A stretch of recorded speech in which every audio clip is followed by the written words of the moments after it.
Well, here's 2.0, and there's some rather significant differences between this one and the last one.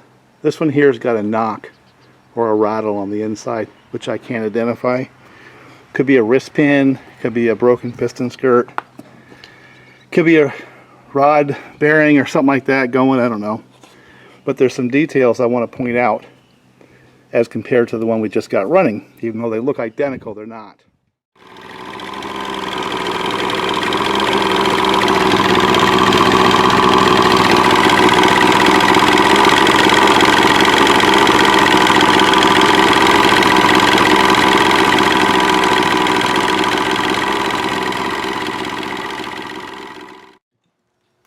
Ah, there you go. There's your rattle. This one's stuck. So, yeah, there's your rattle right there.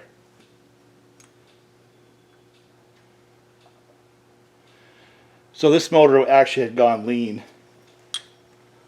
And now let's see whether or not it's something we can salvage just by cleaning up the bore, or are we going to have to...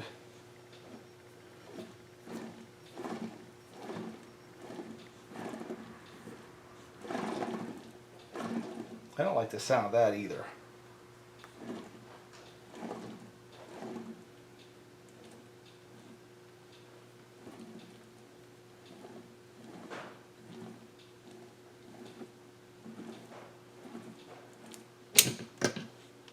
I'm thinking that one of the bearings might be gone.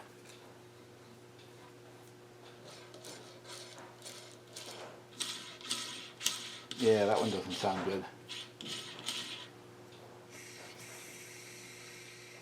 That one's alright.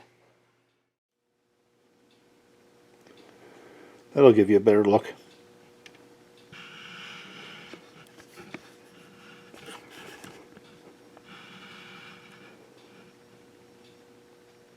And that's why it clicks. What a mess.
Well, it's hay season again, and we had some perfect weather, so I'm out there at it again.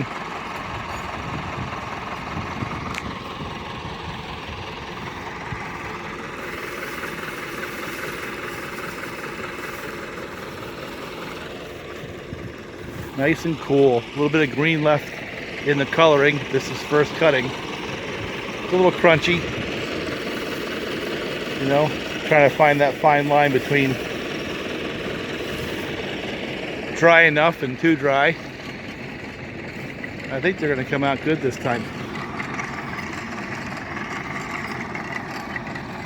Old tractor's running good. I don't know if it's quite antique, but it's pretty damn close to it.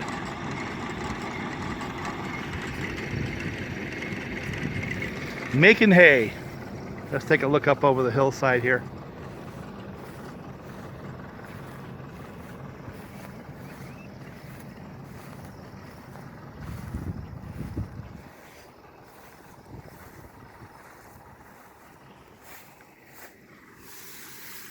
It's pretty crunchy.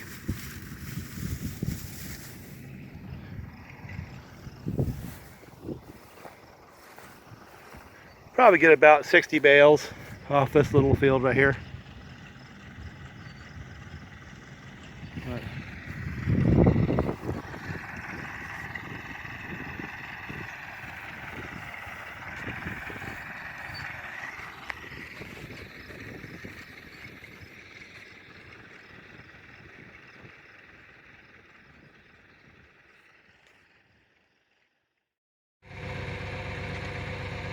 here goes another truck.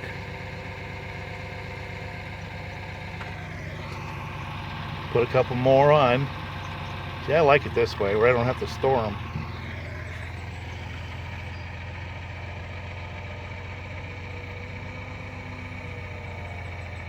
Kind of the aftermath of that tear down is I've got to wait for some parts. Pistons at a minimum, some bearings and stuff like that. There's a connecting rod that looks to me like it's cracked. Inconclusive, but it looks cracked to me. So while I'm waiting, I kind of have the urge to get back to something I'm more familiar with. A little bit easier victory. So let's take a look at this thing right here. This was dropped off as a semi-donation, can you make it work kind of a deal. So what I think I want to do on this is just see if we can make it work. Just see what we have for a saw. Now we're all pretty familiar with these goofy things, right? And so right off the bat,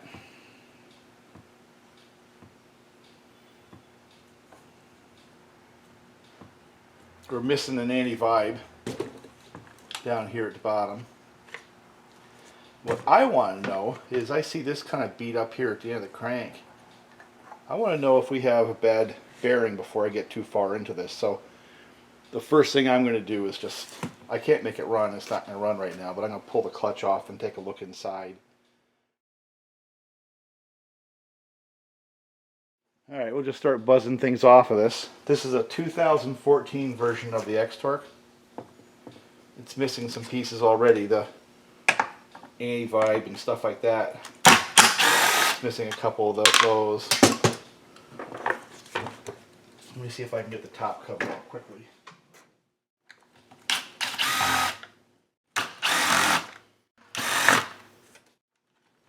And just see what we have.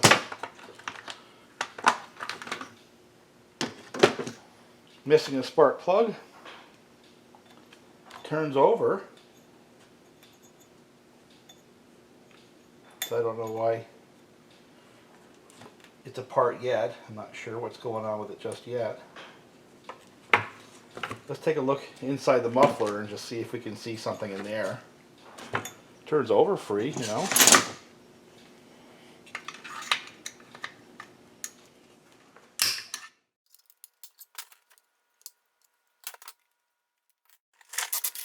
Notice that these have got that rim.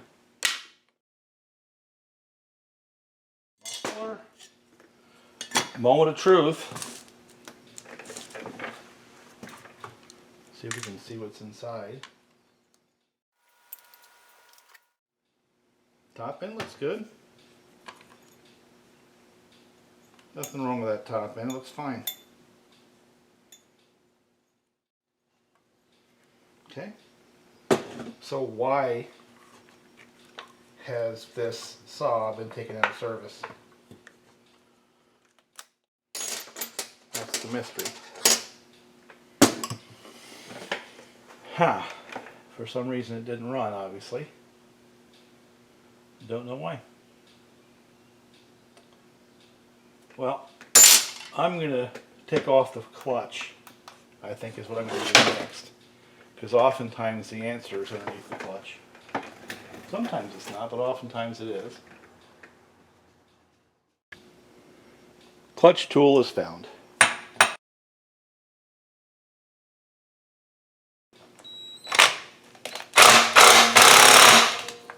Guess we have to use a little more horsepower. That usually does it.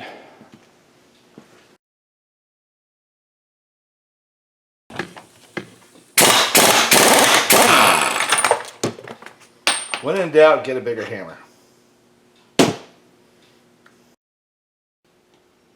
don't know if the seal is totally blown or is it just damaged. I don't know if it's damaged because of the bearing or just normal wear and tear, but that seal in there doesn't look good at all. That's probably what stopped this saw.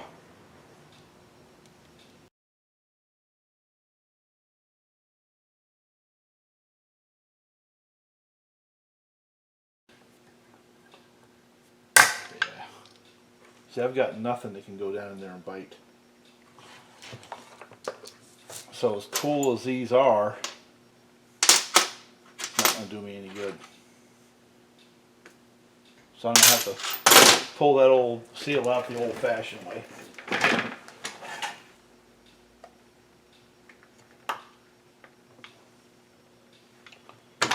Like that.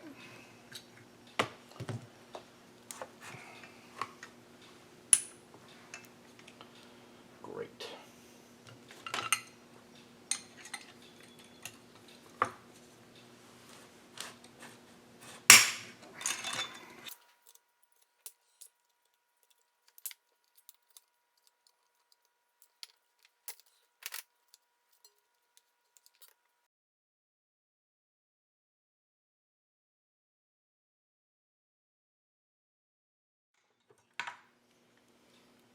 Top end. Black bottom end.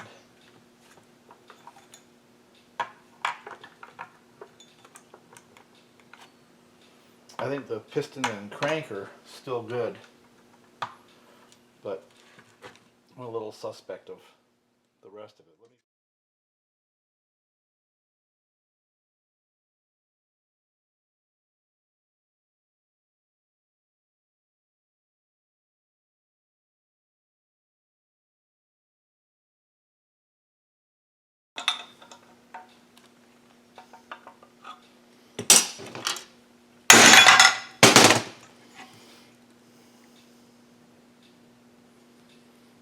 I always check and make sure I didn't introduce any cracks or anything into it. Didn't. So let's get this case apart. We're already there, you know what I'm saying? So might as well just pull it right apart. See, that's the beauty about these saws. They're just so simple. You know? So I think what we're going to do is we're going to take these cases down and hope that the PTO side has not been damaged at all. The cases are still good. And I have I think they probably are. And we're going to set some decent bearings in these things and just work our way back up.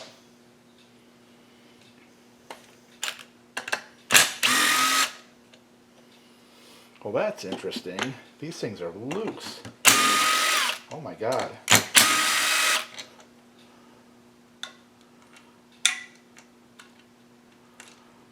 Yeah, it's rare they come out that easy. So let me go about doing that. make sure I have all my bits and pieces together before I move forward. Oh, I used the turkey oven approach like usual, 350 degrees to heat the cases up. You know, I've done that on video several times, so that's not a mystery.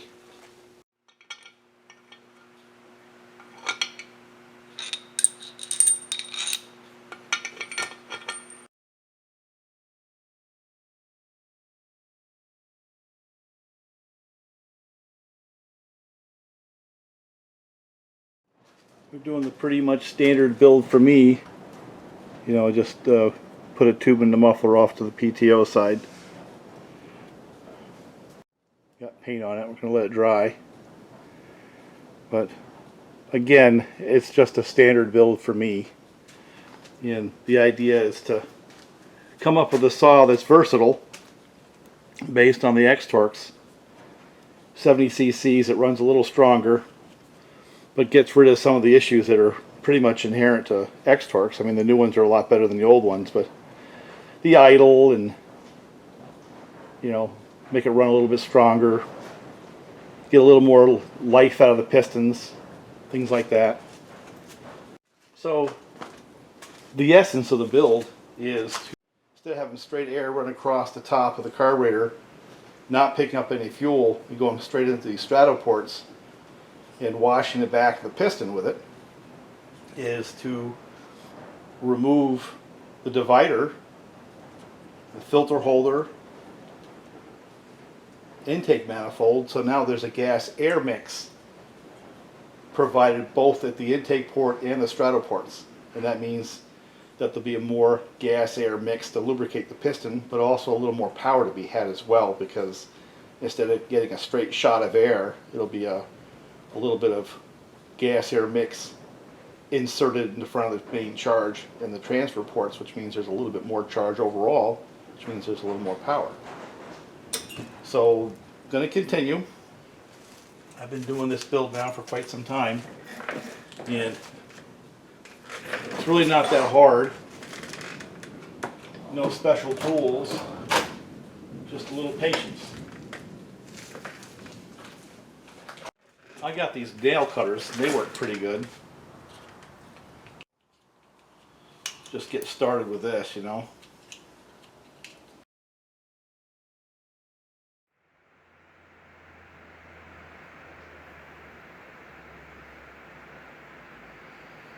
The whole idea of this is to make it repeatable, so what I want to do is test that theory. We're going to take it off and put it back on and see if I can get that plus or minus 3,000ths. There's a little bit of play in the bearings. That's just why you're getting that 3,000. See if I pull it, push it, I can get that same amount.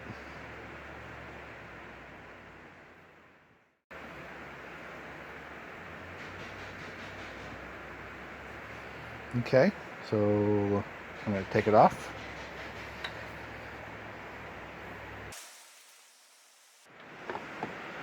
Put it back on.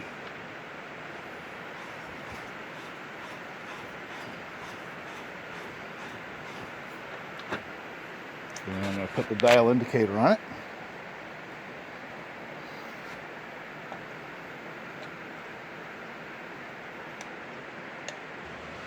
And zero it out.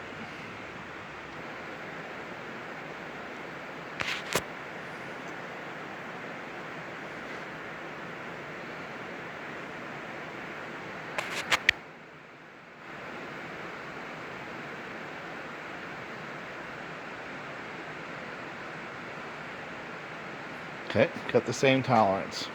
So that's what I was looking for, something where I can just spin it on and have it pretty much true, where I can just set a cylinder right on there and start machining the cylinder, you know, the base. So I believe that's a success. To make my life quite a bit easier. I think next time though, I'm just going to get some bar stock, like 4-inch, 5-inch bar stock, and then just drill and thread the bar stock directly onto the spindle. So I'm measuring on this lug right here about 360.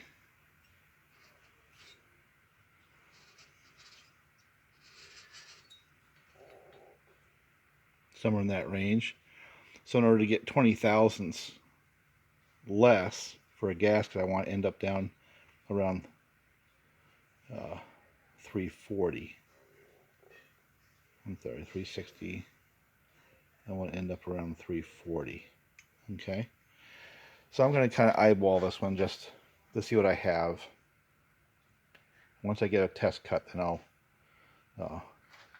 use the vernier right here to get what I'm looking for. There's an angle, so I'll be a little short. So let's just see what we have.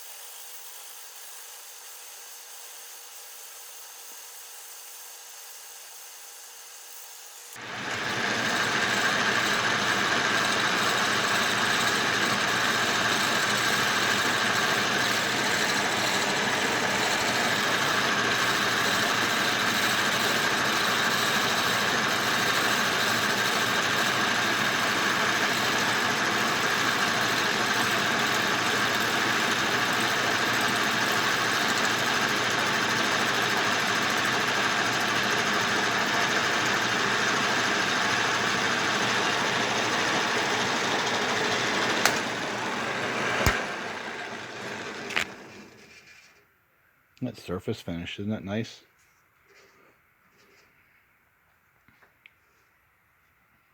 All right, let's see if we got to where we wanted to be.